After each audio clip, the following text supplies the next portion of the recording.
What's going on, everybody? Welcome to Mystics Outlook. It's a season opener for the Washington Mystics. They hosted the Sky from Sky. Joined as always, we got Raymond Lyons, Tardell Dudley, who's at ESA at the moment. He was there today to take in today's opener. Wilson Tarte Jr. And again, let's get to it. Chicago beat Washington 70-56. Cordell will let you start so you can a little bit on what Coach P was talking about if you want to talk about that. And then just you can kick off your initial thoughts on the game. Then Ray will get to you. All right. Well, in the post game, he just said he just felt that they missed shots that he thought they were making a fair amount of. He basically said when you shoot 25% a game, you're not gonna win any game. He just put it plain and simple. He said Chicago looked like a team that has been together more. Their rhythm and chemistry is on a whole different level, and the Mets got to get there. They're ready to rock and roll as far as Chicago goes. So he said they look good. He said we lack rhythm offensively. He said that's an issue right now. He said, but that doesn't excuse missing point blank layups. You gotta make those. You know what I mean? So, he wasn't trying to hear that. He said they're gonna have to get used to playing with Tina. He said it was a few times they missed her wide open in the paint. A lot. Playing with a post player. Obviously, they played a totally different style last year and the year before when they won it. So this is gonna have to be different. Obviously, Deladon came out. He said, I don't think we're going to see Deladon in the next week. He said if she practices in the next week, he'll be happy. So that's big Deladon. Um, he also said when Maisha gets here, she'll be here soon. He felt like a lot of players that played today will be forced back into their natural roles. He said right now, after today, they had to play roles that they're not accustomed to playing and showed. He said once Maisha get there, they'll be able to play their natural roles. He said we'll be more versatile. We can go small, and you don't lose anything. He said some people have to earn their minutes. He said right now some players are playing out of necessity. He has no choice. But pretty soon when players start getting here, they're going to have to start earning those minutes, man. And you're going into production. Otherwise, they'll disappear. They'll be on the roster, but you won't see much of them. Uh, he said 20 of our misses, he said if you drew that play up and say, please take those shots, he said you'll be happy with them. It just come back to making shots. And he said tomorrow will be a focus primarily on shooting, as you can see. So those were the notes from Coach. All right. Oh yeah. You said to get my thoughts on the game. Like you said, I think they was just in the rhythm. Chicago was. Uh, I think who watched the game understand how big of a pickup Candace Parker was, and why we was like, in the East is like they knock on the door. They're young, but she's the final piece, man. She does it all. The point forward role. I think she did a great job of making Tina work. Tina got off early. Then she got Tina and was physical. She took the challenge. And matter of fact, both of the challenge. Both of them. We not used to seeing that. Obviously, dealing with the men, they duck those challenges, but she did a great job. And then a point forward role, push to the rock. And then you got these ultra athletic wings, and Diamond DeShield and Clay Copper. I mean, they look like they were moving at a different speed than the Mystics out here. To be honest. So, I just think whatever they've been doing in the preseason or they got together doing summer, it shows, man. And they're complete. They're deep. And keep in mind, Zora Stevens didn't play. That's another six firm core player that can help them out. And with Candace, they take pressure on the backcourt, which I feel has been the best backcourt in the league over the last few years. You know what I mean? So, we're going to salute them. So, with that mob and Stephanie Dawson down there, clogging up the lane, doing the dirty work, they got a shot, man. The Mystics, they got to get more physical across the board. And they got to hit the shot they were getting, man. A lot of times you saw a few play shy with contact. You saw, you just saw physicality bothers a lot of players, especially when you ain't used to it. So you just kind of saw it wear on them a little bit. And also, don't be afraid to make a play. Man, look, when the play break down, you still got to play basketball. You can't always just be looking for Tina or get it back to Tosh or look for area, man. I understand those are the go-to players for the team right now. But but you also gotta be aware that teams are keying in on them, so you gotta be able to make plays and play basketball. I felt like they were deferring way too much and stuff, and it showed a lot Brownie, they totally erased her from the game, man. And she this I haven't seen her play this bad in her career. Not the shots. She looked like she was a step slow. They picked on defense. It was just one of those nights, man. But Coach T, like I said, I ain't gonna jump off the handle too much, but trying to the game, his first game, but they definitely have some work to do, man. Cause if you want to make any noise and continue to be in the playoffs, to be in that playoff mix or whatever like that, this team right now in Chicago, if they stay healthy, they're gonna be down there waiting for you. So they gotta get back to being tougher as a whole. I'm not talking certain players, but as a whole, get back to being tougher. Get back to being doing the dirty work, and when you get your opportunity, take advantage. Go ahead, Ray. Get your thoughts on today's game. Yeah, man. Like Cardell said, I just feel like Chicago. They just look sharper. They were more cohesive.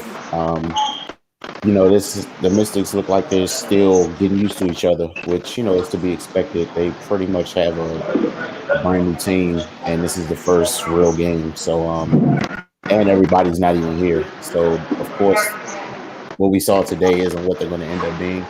But at the same time, you do have to you got to come out and perform no matter the circumstances. And yeah, they missed a lot of shots that they would normally make. Defensively, they look good at times. They were scrappy. If we know anything, they're going to fight. But they just looked a step behind Chicago. They were moving the ball. They just look way more in rhythm. I think they had 21 assists as a team.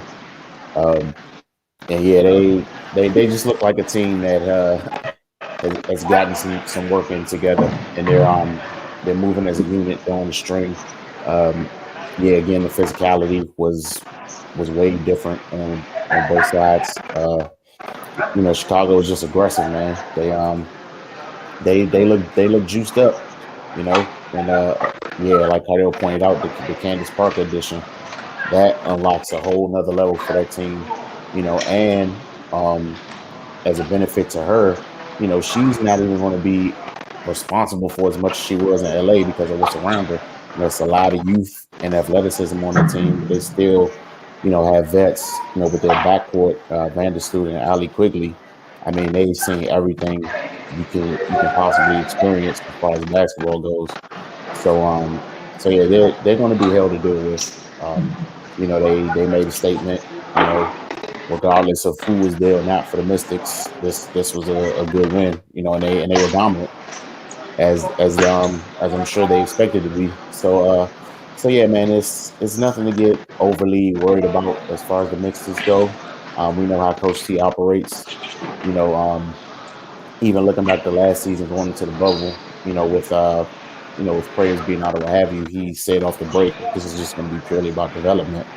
And I'm pretty sure he's taking that approach at a smaller scale because eventually they'll be whole this season. So, he's just going to make sure people are doing what they're supposed to do for the time being. And then when the horses get back, that's when things will really start ramping up for them.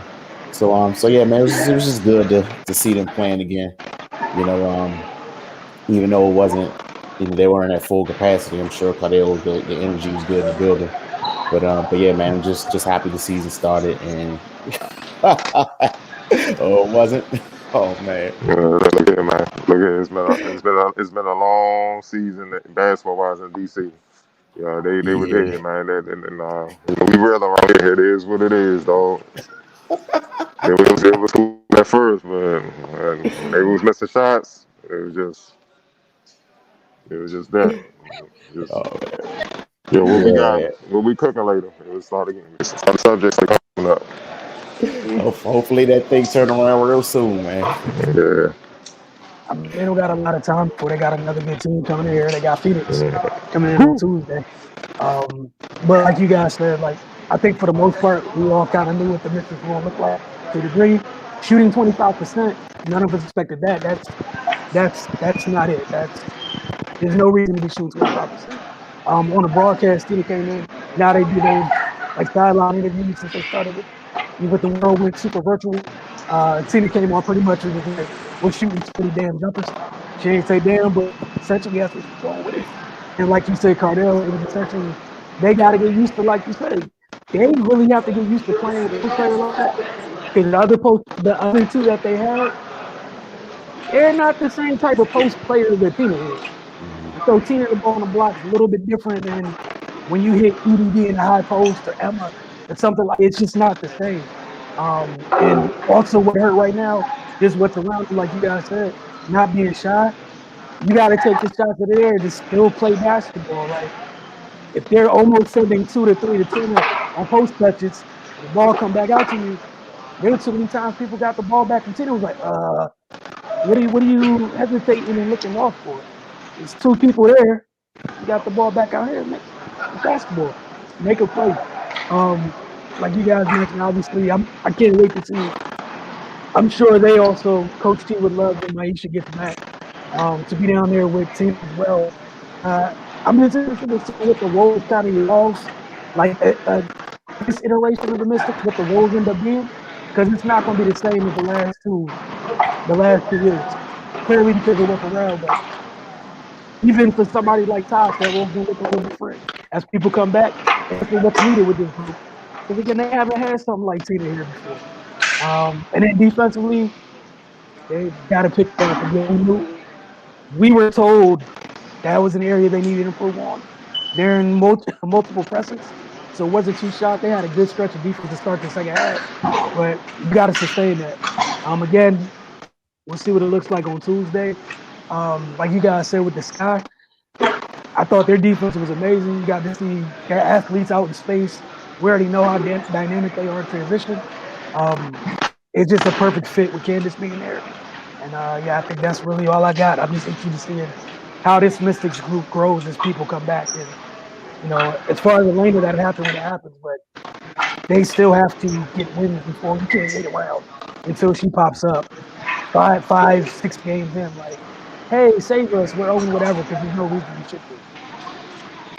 But yeah, but with Tina, I get what you're saying. It's not you are right in a sense, but Parker did a good ass job on her. Like she moved her off her stats, denied the play, like her denied defense and stuff, and so you know the defense came when they realized the other players, you know, like weren't hitting shots, and all right, well, just come and make life miserable for Tina. Make sure she don't get off at all. You know what I'm saying? Just take her out of it. That's when she started rushing shots, rushing layups.